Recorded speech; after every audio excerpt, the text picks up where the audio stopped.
right, guys, we are going to continue to read a couple more chapters. Now, we have a lot to read because we have no school on Friday, so to keep us on track, we're going to read a lot of chapters right now, but I am reading it to you, so just make sure that you're following along with some of the questions, okay?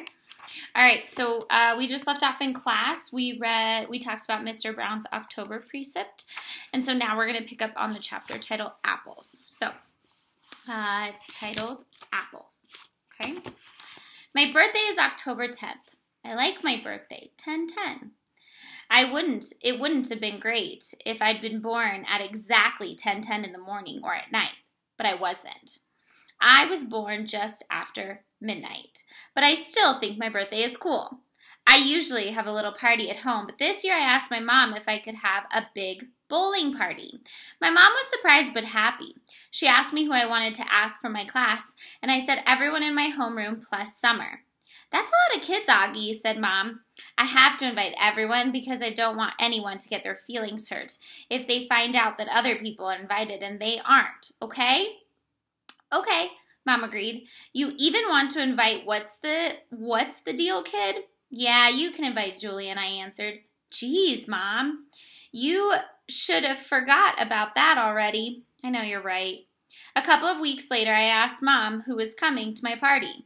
And she said, Jack Will, Summer, Reed Kingsley, both Maxes, and a couple other kids said they were going to try to be there. Like who? Charlotte's mom said Charlotte had a dance recital earlier in the day, but she was going to try to come to your party if time allowed. And Tristan's mom said he might come after a soccer game. So that's it? I said. That's like 5 people. That's more than 5 people, Augie. I think a lot of people just had plans already, Mom answered. We were in the kitchen. She was cutting off one of the apples we had just gotten at the farmer's market into teensy-weensy bites so I could eat it. What kind of plans? I asked. I don't know, Augie. We sent out the invites kind of late. Like, what did they tell you, though? What reasons did they give? Everyone gave different reasons, Augie. She sounded a bit impatient. Really, sweetie, it shouldn't matter what their reasons were. People just had plans, that's all. What did Julian give as his reason? I asked. You know, said Mom. His mom was the only one who didn't RSVP at all. She looked at me. I guess the apple doesn't fall far from the tree. I laughed because I thought she was making a joke, but then I realized it wasn't.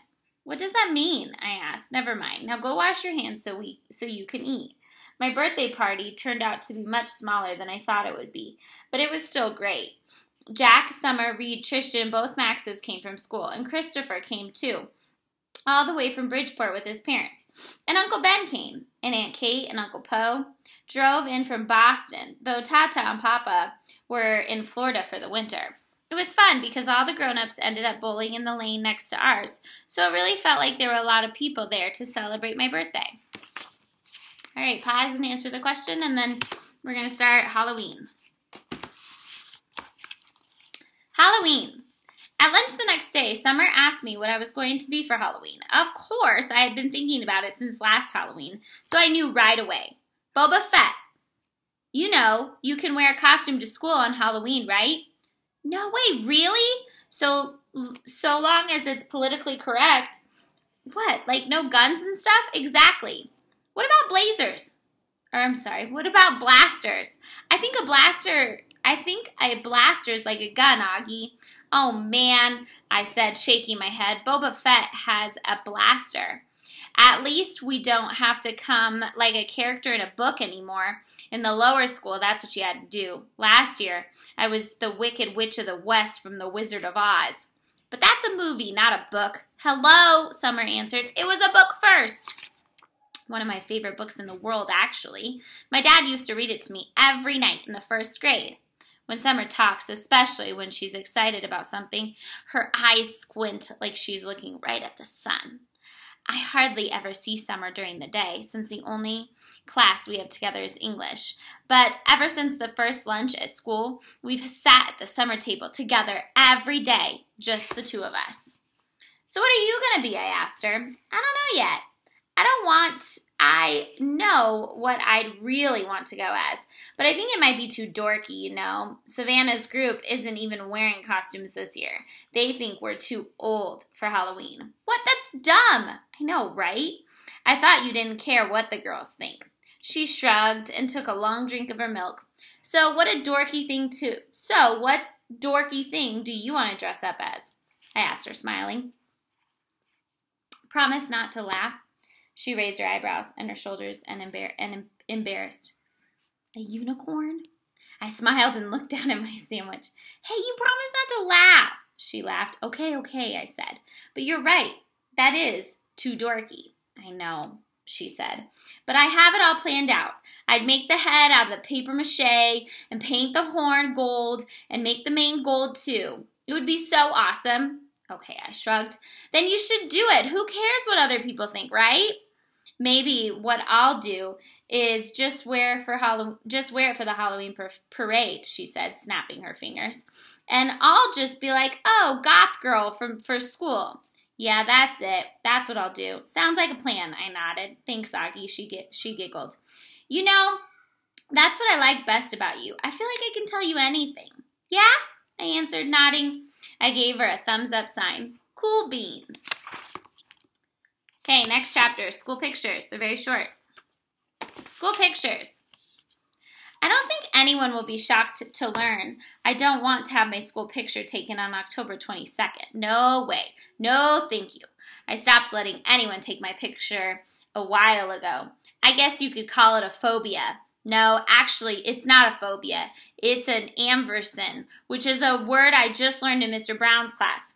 I have an aversion to having my picture taken. There, I used it in a sentence. I thought Mom would try to get me to drop my aversion to having my picture taken for school, but she didn't, unfortunately. While I managed to avoid having the portrait taken, I couldn't get out of being part of the class picture. Ugh! The photographer looked like he just sucked on a lemon when he saw me. I'm sure he thought I ruined the picture. I was one of the ones in the front sitting down. I didn't smile. Not that anyone could tell if I had. All right, answer your question, and then we're going to move on to this one. The cheese touch. I noticed not long ago that even though people were getting used to me, no one would actually touch me. I didn't realize this at first because it's not like the kids going around touching each other that much in middle school anyway. But last Thursday in dance class, which is like my least favorite class, Miss Atabi, the teacher, tried to make Eczema Chin be my dance partner. Now, I've never actually seen someone have a panic attack before, but I have heard about it, and I'm pretty sure Eczema had a panic attack at that second. She got really nervous and turned pale and literally broke into a sweat within a minute. And then she came up with the lame excuse about really having to go to the bathroom. Anyway, Miss Atabi let her off the hook because she ended up not making anyone dance together. Then yesterday in my science elective, we were doing this cool mystery powder investigation where we had to classify substance as an acid or a base. Everyone had to heat their mystery powders on the heating plate and make observations. So we were all huddled around the powders with our notebooks. Now, there were about 8 kids in this elective, and 7 of them were squished together on one side of the palette, while one of them, me, had loads of room on the other side. So, of course, I noticed this, but I was hoping Mrs. Rubin wouldn't notice this because I didn't want to say anything. But, of course, she did notice this, and, of course, she said something. Guys, there is plenty of room on that side. Tristan, Nino, go over there, she said. So Tristan and Nino scooted over to my side. Tristan and Nino have always been okay nice to me. I want to go on the record as saying that. Not super nice, like they go out of their way to hang out with me, but okay nice. Like they say hello to me and talk to me like normal. And they didn't even make a face when Mrs. Rubin told them to come to my side, which a lot of the kids do when they think I'm not looking. Anyway, everything was going fine until Tristan's mystery powder started melting. He moved his foil off the plate just as the powder began to melt, too, which is why I went to move mine off the plate. and then my hand accidentally bumped his hand for a fraction of a second. Tristan jerked his hand away so fast he dropped his foil on the floor while also knocking everyone else's foil off the heating plate. "Tristan!" yelled Mrs. Rubin, but Tristan didn't even care about the spilled powder on the floor or that he ruined the experiment. What he was most concerned about was getting to the lab sink to wash his hands off as fast as possible. That's when I knew for sure that there was this thing about touching me at Beecher Prep. I think it's like the cheese touch in Dairy and the cheese touch in Diary of a Wimpy Kid. The kids in that story were afraid they'd catch the cooties if they touched the moldy old cheese on the basketball court at Beecher Prep. I'm the moldy old cheese. Next chapter, costumes. We only have a couple more left. It's not very many pages, but this is titled Costumes. Costumes. For me, Halloween is the best holiday in the world. It even beats Christmas. I get to dress up in a costume. I get to wear a mask. I get to go around like every other kid with a mask, and nobody thinks I look weird. Nobody takes a second look. Nobody notices me. Nobody knows me. I wish every day could be Halloween. We could all wear masks all the time. Then we could walk around and get to know each other before we got to see what we look like under the masks. When I was little, I used to wear an astronaut helmet everywhere I went, to the playground, to the supermarket, to pick up Via from school, even in the middle of the summer, though it was so hot on my face and my face would sweat. I think I wore it for a couple of years, but I had to stop wearing it when I had my eye surgery. I was about 7, I think. And when we couldn't find the helmet after that, Mom looked everywhere. She figured that it had probably ended up at Gran's attic, and she kept meaning to look for it. But by then I had gotten used to not wearing it. I had pictures of me in all my Halloween costumes. My first Halloween, I was a pumpkin. My second, I was Ticker. My third, I was Peter Pan. My dad dressed up as Captain Hook. My fourth, I was Captain Hook, and my dad dressed up as Peter Pan. My fifth, I was an astronaut. My sixth, I was Obi-Wan Kenobi. My seventh, I was a coal trooper. My eighth, I was Darth Vader. My ninth, I was the Bleeding Scream, the one that has the fake blood oozing out over the skull mask. This year, I was going to be Boba Fett. Not Boba Fett the kid in Star Wars Episode 2, Attack of the Clones, but Boba Fett, the man from Star Wars Episode 5, The Emperor Strikes Back. Mom searched everywhere for the costume, but couldn't find one in my size, so she bought me the Jango Fett costume. Since Jango was Boba's dad and wore the same armor and then painted the armor green, she did some other stuff to it to make it look worn, too. Anyway, it looks totally real. Mom's good at costumes. In homeroom, we all talked about what we were going to be for Halloween. Charlotte was going to be Hermione from Harry Potter. Jack was going to be Wolfman. I heard Julian was going to be Jango Fett, which was a weird coincidence. I don't think he liked hearing that I was going to be Boba Fett. On the morning of Halloween, Via had this big crying meltdown about something. Via's always been so calm and cool, but this year she's had a couple of those kinds of fits. Dad was late for work and was like, "Via, let's go, let's go." Usually Dad is super patient about things, but not when it comes to being late for work. And his yelling just stressed out Via even more, and she started crying louder. So Mom told Dad to take me to school and that she'd deal with Via. Then Mom kissed me goodbye quickly before I even put on my costume and disappeared into Via's room. "Augie, let's go now," said Dad. "I have a meeting I can't be late for. I haven't put on my costume yet. So put it on already. 5 minutes. I'll meet you outside." I rushed to my room and started to put on Boba Fett's costume, but all of a sudden I didn't feel like wearing it. I'm not sure why. Maybe because it all had these belts that needed to be tightened, and I needed someone's help to put it on. Or maybe it was because it smelled a little like paint. All I knew was that it was a lot of work to put the costume on, and Dad was waiting and would get super impatient if I made him late. So at the last minute, I threw on the Bleeding Scream costume from last year. It was such an easy costume, just a long black robe and a big white mask. I yelled goodbye from the door on my way out, but Mom didn't even hear me. "I thought you were going to be Jango Fett," said Dad when I got outside. "Boba Fett." "Whatever," said Dad. "This is a better costume anyway." "Yeah, it's cool," I answered. All right, we got 2 more chapters. The next one, The Bleeding Scream. Walking down the halls that morning on my way to the lockers was, I have to say, absolutely awesome. Everything was different now. It was different. Where I usually walked with my head down, trying to avoid being seen today, I walked with my head up, looking around. I wanted to be seen. One kid wearing the exact same costume as mine, long white skull face, oozing fake blood, high-fived me as we passed each other on the stairs. I have no idea who he was, and I had no idea who I was, and he had no idea who I was, and I wondered for a second if he would have ever done that if he'd known it was me under the mask. I was starting to think this was going to go down as one of the most awesome days in the history of my life. But then I got to the homeroom. The first costume I saw as I walked inside the door was Darth Sidious. It had one of the rubber masks that were so realistic with the big black hood over the head and long black robe. I knew right away it was Julian, of course. He must have changed his costume at the last minute because he thought I was coming as Jango Fett. He was talking to 2 mummies who must have been Miles and Henry, and they were all kind of looking at the door like they were waiting for someone to come through it. I knew it wasn't a bleeding scream they were looking for. It was Boba Fett. I was going to go and sit at my usual desk, but for some reason, I don't know why, I found myself walking over to a desk near them, and I could hear him talking. One of the mummies was saying, "It really does look like him. Like this part especially," answered Julian's voice. He put his fingers to the cheeks and eyes of Darth Sidious's mask. "Actually," said the mummy, "what he really looks like is one of those shrunken heads.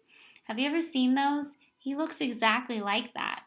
I think he looks like an orc." "Oh yeah, if I looked like that," said the Julian voice, kind of laughing, "I swear to God I'd put a head over my face every day." "I've thought about this a lot," said the second mummy, sounding serious, "and I really think if I looked like him, seriously, I think that I'd kill myself." "You would not," answered Darth Sidious. "Yeah, for real," insisted the same mummy. "I can't imagine looking in the mirror every day and seeing myself like that. It would be too awful." I'm filming myself for the kids. No, I'm filming myself for the kids. I'm filming myself for the kids. It's okay. You can say hi. Hi, guys. Good luck. Okay. All right. Sorry, guys. We're going to pick up. "Yeah, for real," insisted the same mummy. "I can't imagine looking in the mirror every day and seeing myself like that. It would be awful, and getting stared at all the time." "Then why do you hang out with him so much?" asked Darth Sidious. "I don't know," answered the mummy. "Tushman asked me to hang out with him at the beginning of the year, and he must have told all the teachers to put us next to each other in all of our classes or something." The mummy shrugged. I knew the shrug, of course. I knew the voice. I knew I wanted to run out of the class right then and there, but I stood where I was and listened to Jack Will finish what he was saying. "I mean, the thing is, he always follows me around. What am I supposed to do?" "Just ditch him," said Julian. I don't know what Jack answered because I walked out of class without anyone knowing I had been there. My face felt like it was on fire while I walked back down the stairs. I was sweating under my costume, and I started crying. I couldn't keep it from happening. The tears were so thick in my eyes I could barely see, but I couldn't wipe them through the mask as I walked. I was looking for a little tiny spot to disappear into. I wanted a hole I could fall inside of, a little black hole that would eat me up. All right, we're on our last chapter that we're going to read for the day. It is titled Names. So make sure that you're answering the questions for the bleeding scream before we get started. This chapter is titled Names. Rat Boy, Freak, Monster, Freddy Krueger, E.T., Gross Out, Lizard, Mutant, I know the names they call me. I've been in enough playgrounds to know kids can be mean. I know. I ended up in the second floor bedroom. No one was there because first period had started and everyone was in class. I locked the door to my stall and took off my mask and just cried for I don't know how long. Then I went to the nurse's office and I told her I had a stomach ache, which was true because I felt like I'd been kicked in the gut. Nurse Molly called my mom and had me lie down in the sofa next to her desk. 15 minutes later, Mom was at the door. "Sweetness," she said, coming over to hug me. "Hi," I mumbled. Didn't want her to ask anything until afterward. "You have a stomach ache?" she asked, automatically putting her hand on my forehead and checking for my temperature. "He said he feels like he's going to throw up," said Nurse Molly, looking at me with very nice eyes. "And I have a headache," I whispered. "I wondered if it was something you ate," said Mom, looking worried. "There's a stomach bug going around," said Nurse Molly. "Oh, geez," said Mom, her eyebrows going up as she shook her head. She helped me to my feet. "Should I call a taxi, or are you okay walking home?" "I can walk." "What a brave kid," said Nurse Molly, patting me on the back as she walked us to the door. "If he starts throwing up or runs a temperature, you should call a doctor." "Absolutely," said Mom, shaking Nurse Molly's hand. "Thank you so much for taking care of him." "My pleasure," answered Nurse Molly, putting her hand under my chin and tilting my face up. "You take care of yourself, okay?" I nodded and mumbled, "Thank you." Mom and I walked the whole way home. I didn't tell her anything about what had happened. And later when she asked me if I felt well enough to go trick-or-treating after school, I said no. This worried her since she knew how much I really loved trick-or-treating. I heard her say to Dad on the phone, "He didn't even have the energy to go trick-or-treating. No fever at all." "Well, I will if he doesn't feel better by tomorrow. I know, poor thing. Imagine him missing Halloween." Miss Lisa. "I forgot. I got out of going to school the next day too, which was Friday, so I had the whole weekend to think about everything. I was pretty sure I would never go back to school again." All right, so I want you to finish the next part of the questions, okay? And then we are going to start our next part.